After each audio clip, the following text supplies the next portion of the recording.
was crippling.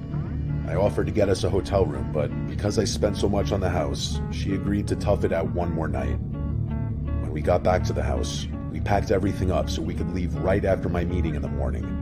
We ordered a pizza that night and sat in the living room for a while. I could tell that she didn't want to go to sleep. We ended up playing this trivia game on my phone for a while. Every so often, we would hear this noise coming from the basement. Every time we heard it, my wife would crumble. I tried telling her that it must be the house just making noises, but she couldn't accept that.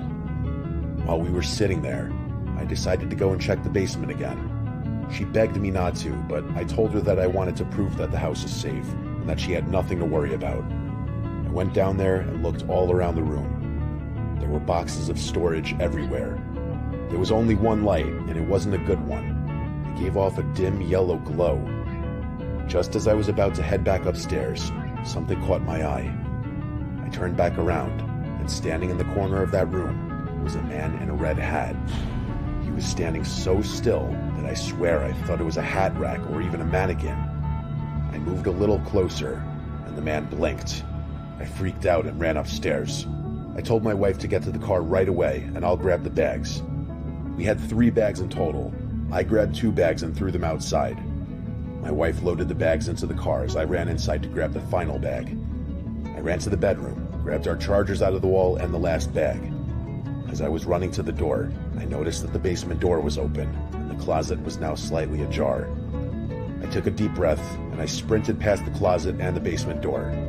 I literally threw the bag in the back seat of the car and drove off. I called the rental manager and told them that someone was in the house. The woman was arguing with me, trying to tell me that I was mistaken. I don't even know if she followed up on what I said. I got so angry that I hung up the phone. Thankfully, we were okay, but just because we made it out unscathed doesn't make it any less scary. This man was literally wandering around the house with us all weekend. I believe my wife without a doubt did see someone standing in the room. It was most likely that guy in that basement. I don't even want to think about what this guy wanted with us, besides my wife's socks. I know I could have pursued this further, but I just let it be. Having your own house to stay in while you travel is cool and everything, but I honestly think I'm going to stick to hotels for a while. They may be scary as well, but at least there, you expect to have people around. People that hopefully won't be in your room watching you sleep.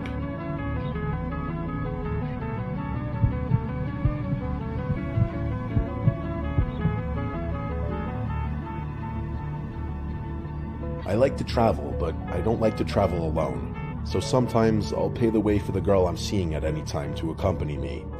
One of the more memorable trips was my trip to Costa Rica with this girl Julie I was seeing. We stayed at the Four Seasons, a damn beautiful resort in every way, one of the nicest places I've stayed. The trip was memorable, not just for its beauty, but the insanely weird and disturbing experience we had towards the end. We were staying there 4 nights, which, trust me, already cost me a pretty dollar. The place was not cheap, but the amenities were great. Life was honestly amazing for the first 3 days. On night 3, late at night after we ate dinner and sat on the beach watching a fire show, the pool and public area slowly started to clear out until it was just us awake. We decided to run to the room to grab the bottle of tequila we had and a few mixers and bring it to the hot tub by the pool. The hot tub was covered in just about every direction by trees and plants, minus the narrow opening to get in and out. There was also a waterfall in the hot tub that made enough noise where we could be as loud as we wanted. We had some fun drinking and whatnot in the hot tub, but it was interrupted when I noticed through the plants someone was on the other side, creeping. It wasn't a person just walking the walkway. Someone was crouching down as if they were spying on us in the hot tub. I shouted hey, and then got out of the hot tub, which, let's face it, getting out of a pool or hot tub takes a few seconds to do. By the time I was out on the concrete and on the walkway, I saw someone hurrying away before turning the corner and disappearing. Julie was telling me to come back and leave it alone, but I ran ahead and turned that corner that the man had just turned. When I did, I saw nothing but an empty, dark trail toward the units, actually in the direction of our unit too. When I went back to the hot tub, Julie and I had a mild laugh about it, but really the vibe was dead because we didn't feel like we had privacy anymore. We got some towels and walked back to the room. So the way back from the pool section to the units, you had to walk a path that's pretty dark at night.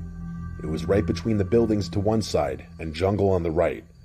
When we got directly across from our unit, which was on the first floor, to the right in the jungle,